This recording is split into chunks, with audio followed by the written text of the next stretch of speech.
Today's Quran that is read in most of the Muslim world is called the Hafs recitation. Around 97% of all Muslims recite this version of the Quran. Other versions of the Quran are from the 10 recognized reciters. Each of them have their own set of student transmitters from which more versions of the Quran are derived, namely Warsh, Qalun, Al-Bazzi, Qumbul, Ad-Duri, As-Susi, Hisham, Ibn Dakwan, Shu'ba, Khalaf, Khallad, Al-Layth, Isa ibn Wardan, Ibn Jummaz, Ruwais, Ruh, Ishaq and Idris. Note, none of these versions from their respective transmitters are identical recitations of the Quran to another, as each one has variations in either recitation rules called tajweed, word differences in their recitation, different morphology, namely form of the word creating different meanings, or extra letters or words. In addition to the 10 recognized or canonical modes, there are 4 other modes of Quran recitation. These are Ibn Muhaysin, Al-Yazidi, Al-Hasan and Al-A'mash. These recitations are called shaz or odd and so are not recognized. So in all, the number of Arabic Quran versions total to over 30 different versions.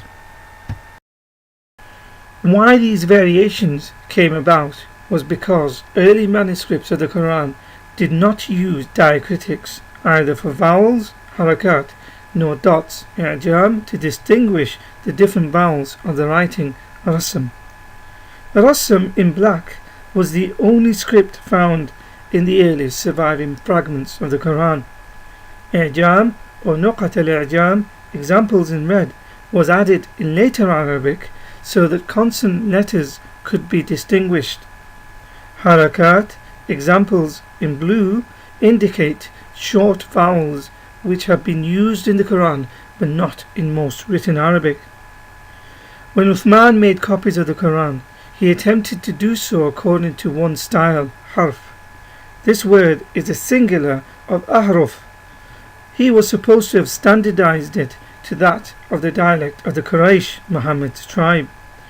In Islam, the honest truth, the distinction between ahruf and qiraat is explained in detail. At any rate, Uthman's Quran was without the dots and vowel points, so this still allowed other recitations to be accommodated. So people started to criticize one another for reciting differently. Gradual steps were taken to improve the orthography of the Quran. First, the dots were added to distinguish similarly shaped consonants, followed by harakat to indicate different vowels. A figure by the name of Abu Aswad ad-Duwali was instrumental in this endeavour. Islamic tradition honours him as the father of Arabic grammar. Before the variations were finally committed entirely to writing, the Quran was preserved by recitation passed down from one or more prominent reciters of a style of narration who had memorized the Quran, known as Hafiz or Qari, reciter. It developed during the period of the Tabi'un, approximately 650 to 797 AD. The Tabi'un were the generation who did not live during the lifetime of Muhammad.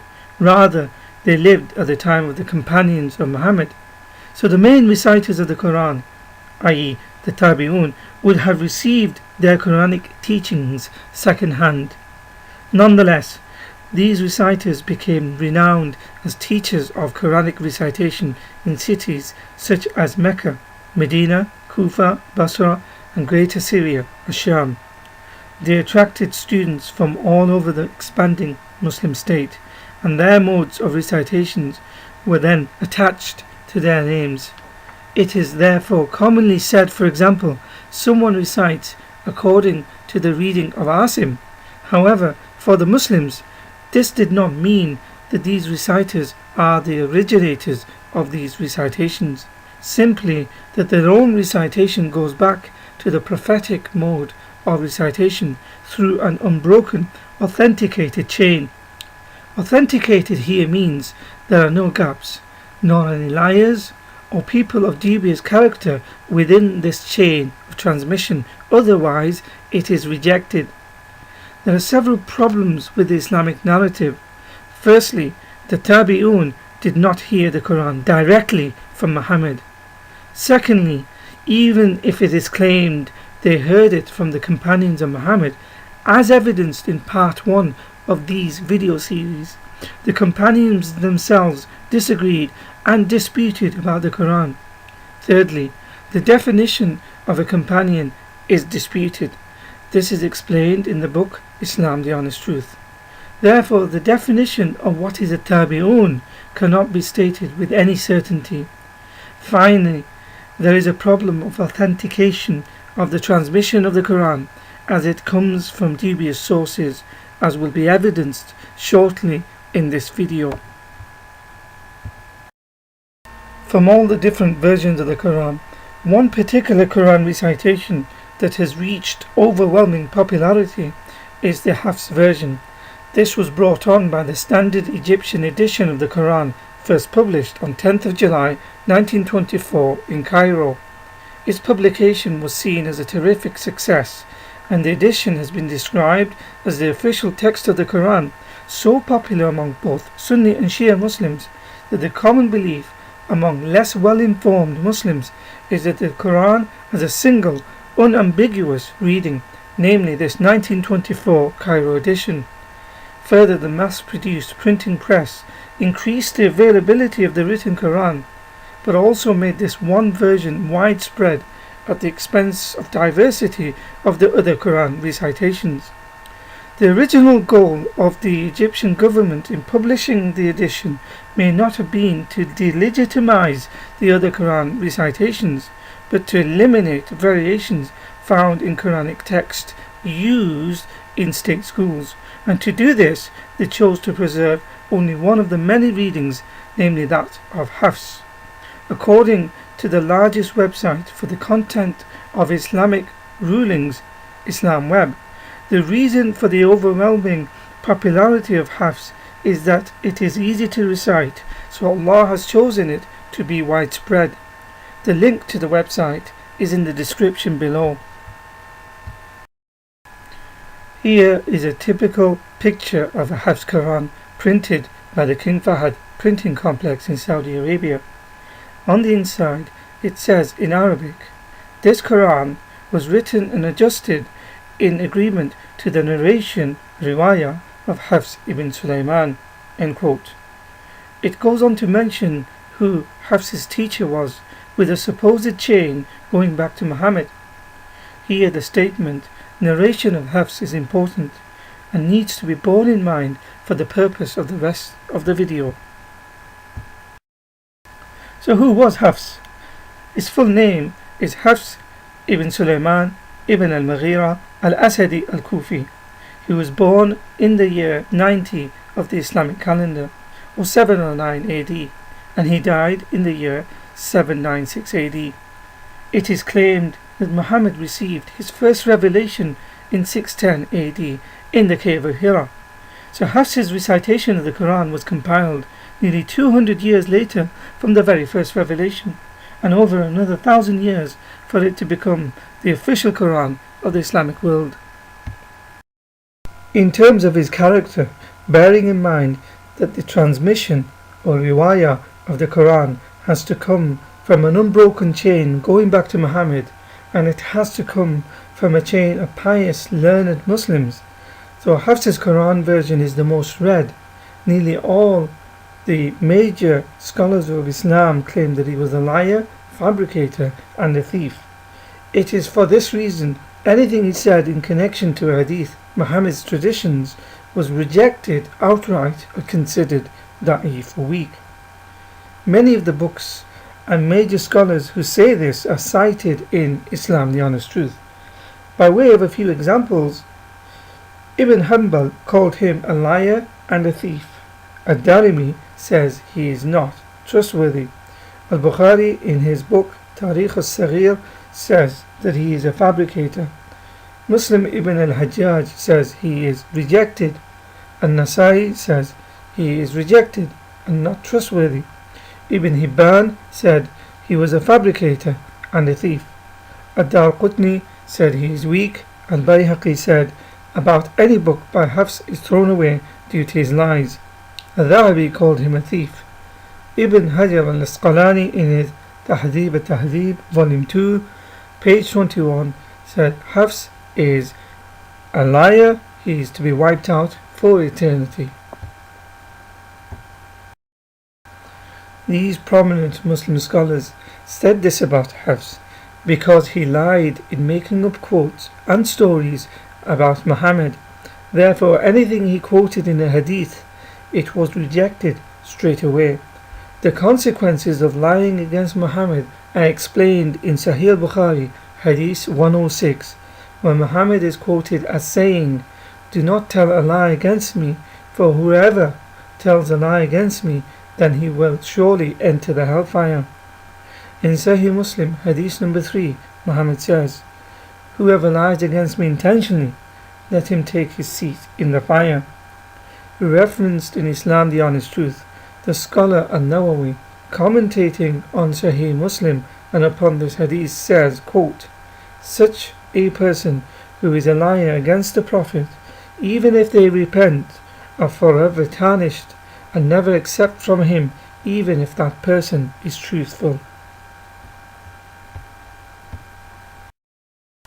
By way of analysis, consider the prominent Muslim scholar Ahmad ibn Hanbal in his Musnad, Hadith 1267, mentions if Hafs is in a chain of transmission, that chain becomes, and I quote, "very weak."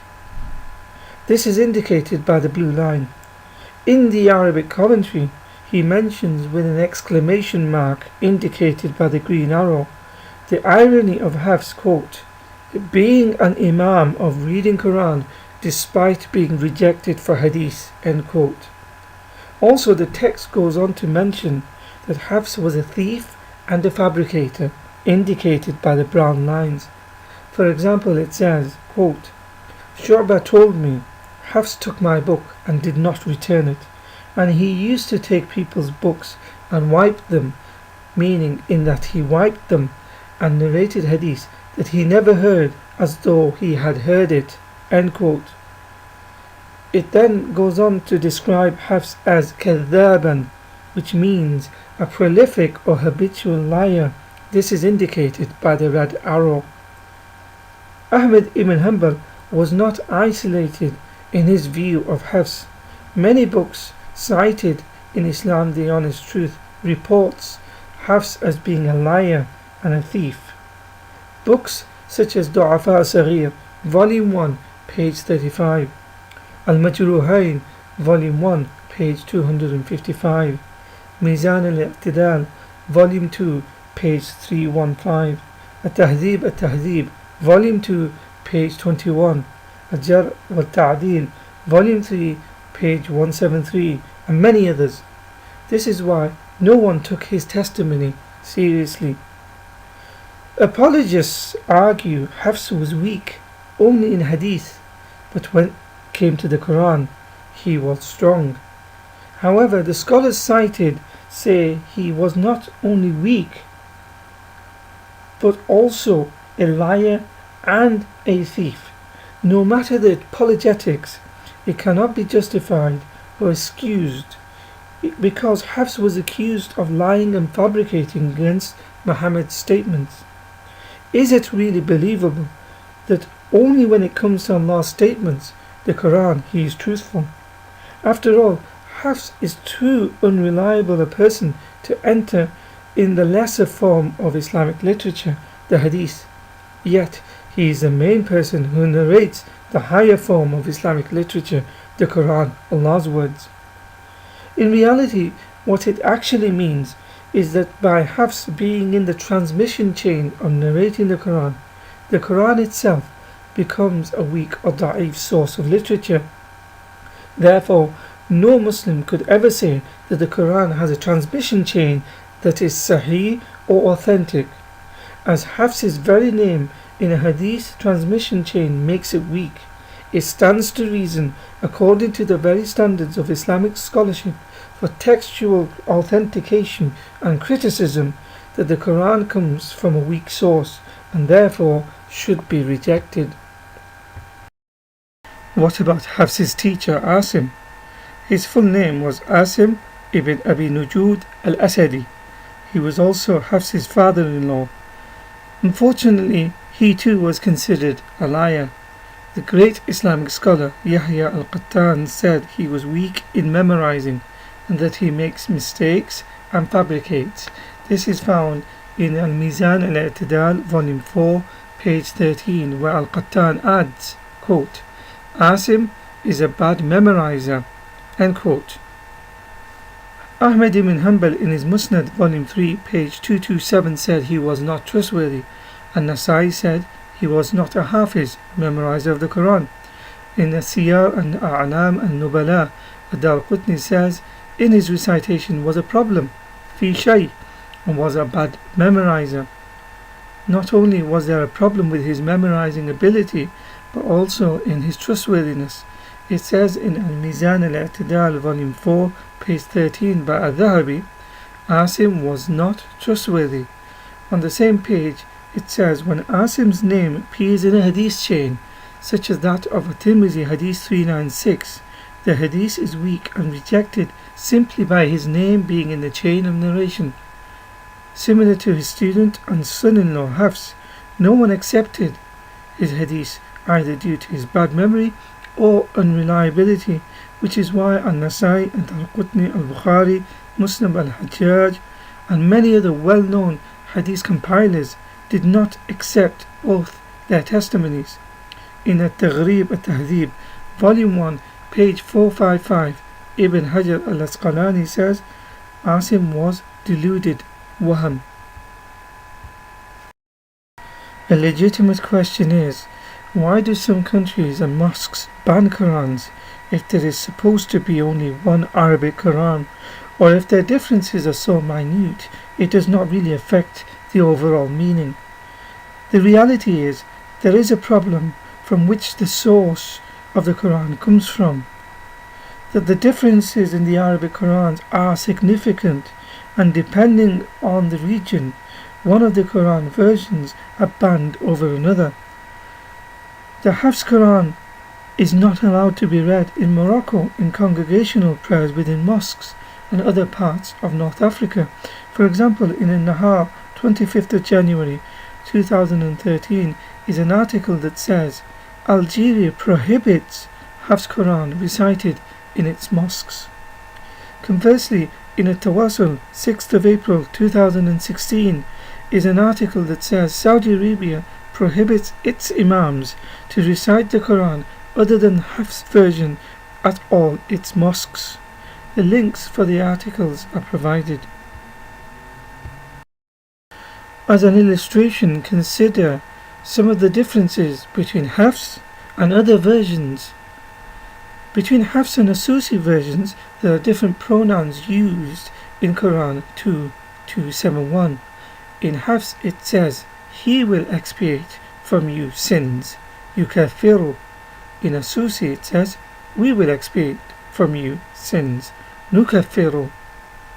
In Hafs there is a grammatical error that is not in the Ru version of Quran 2:48, with the word be accepted in the masculine form in Hafs, yuqbalu.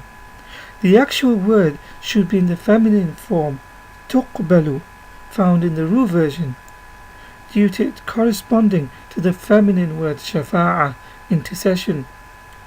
When Hafs is compared to Aduri, there is a completely different word used in Quran 2:219. In Hafs it says big, kabir. In Aduri it says lot, kathir. When Hafs is compared to Al-Bazi, there are different verbs used in Hafs, Quran 3:146. It says fought in the active tense, qatala, whereas in Al-Bazi it says was killed in the passive tense, qutila. There are completely different words used in Hafs Quran 43:19 when compared to Hisham. In Hafs it says servants, ibad.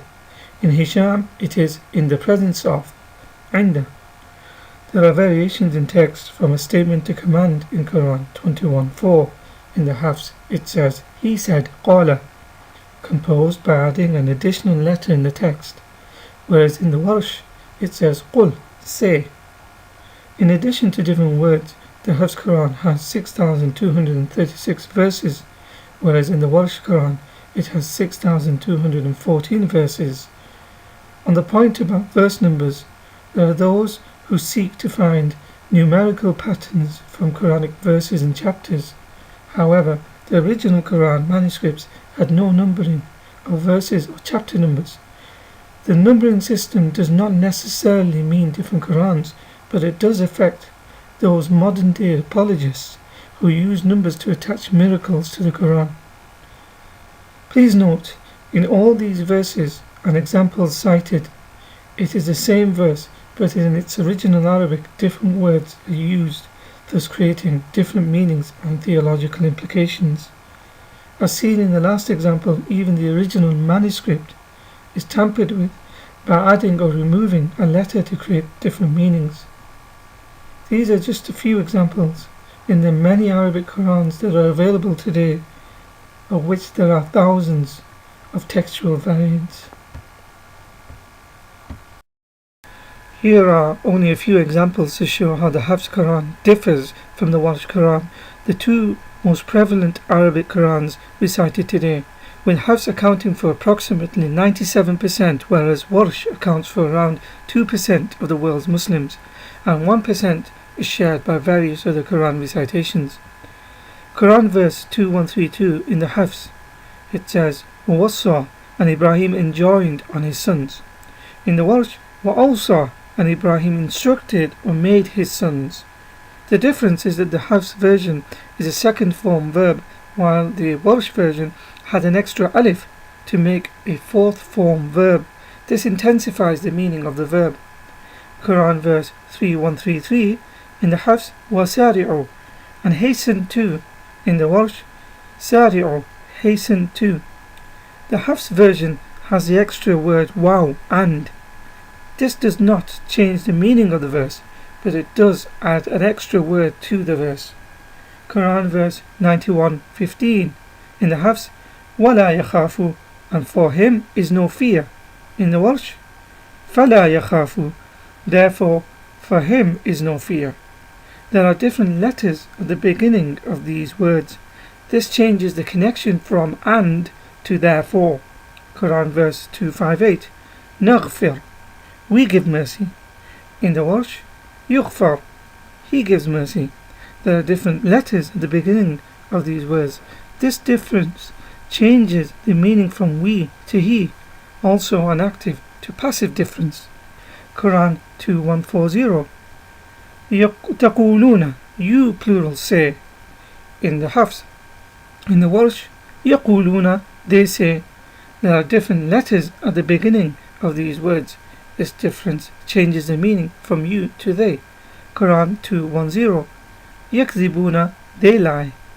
In the Warsh, يُكَذِّبُونَ, they will lie to or they deny. There are different vowels on the first and second letters of these words. The Hafs version is a first form of the verb, while the Warsh version is a second form verb which changes the meaning. Quran 2259 in the Hafs, nunshizuha, we shall raise up. In the Warsh, nunshiruha, we shall revive or make alive. There are different root letters in these words, and this makes two different words. The two words have a similar meaning but are not identical. Quran 381 in the Hafs, Ataytukum, I gave you. In the Warsh, Ataynakum, we gave you. There are different letters in the middle of these words. This difference changes the meaning from I to we. Quran 4152, yu'tihim. In the Hafs. In the Warsh, nu'tihimu, we gave them. There are different letters at the beginning of these words. This difference changes the meaning from we to he.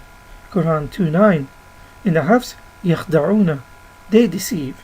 In the Warsh, yukhadi'una, they seek to deceive. The Hafs version is a first form of the verb, whilst the Warsh version is a third, formed by having an extra letter in the verb, which changes the meaning. Quran 2:184 in the Hafs, Ta'amu Miskin, feeding a poor man.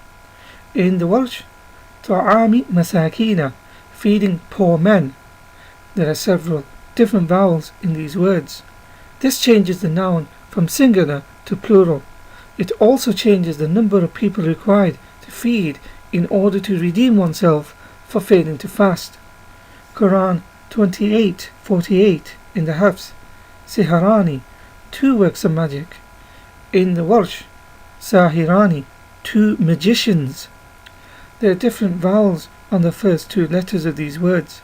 This changes the word from an active participle in the Hafs version to a dual noun in the Welsh. To say it is only a small difference in a word, but the basic original word pattern or meaning is the same, is not a sufficient argument, as in the Arabic these small differences can make a huge difference, as it is not only in the pronunciation where there is a difference, nor a different understanding of a sentence, but also in its application. This has already been alluded to in the previous slide for Quran 2:184. As an illustration, consider Quran 2:222. Although the word is the same, however, depending on whether vowels are put and how it is read, it has multiple meanings and vastly different outcomes. For example, there is a difference of reading regarding the word yathun, as it is found in the Hafs Quran version, but it can also be read as yathan due to no vowelization or diacritical markings in the early script.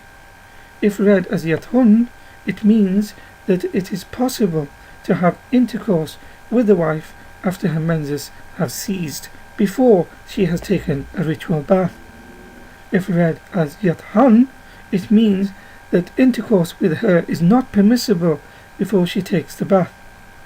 The word is read as yattahan in the Khalaf, Shu'bah and other Quran versions, which means until they are both clean through a ritual bath. These differences in recitation had major theological implications, so a group of jurists belonging to different schools of Islamic law, including Abu Hanifa and his followers, have given their legal ruling according to the first reading. Another group, including Malik, Shafi and Ahmed ibn Hanbal, have given their ruling in accordance with the second reading.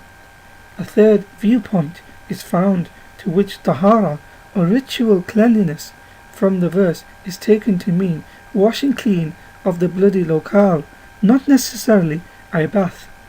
Among them are Ahmed Abdurrahman al-Awza'i, the founder of the Awza'i school of law, and Ibn Hazm, the second-ranking leader of the Zahiri school.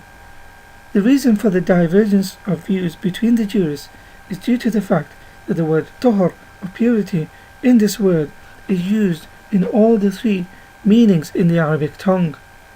Note, all this has come from the same Quran, same original word, however, depending on the diacritics and pronunciation, different rulings are derived.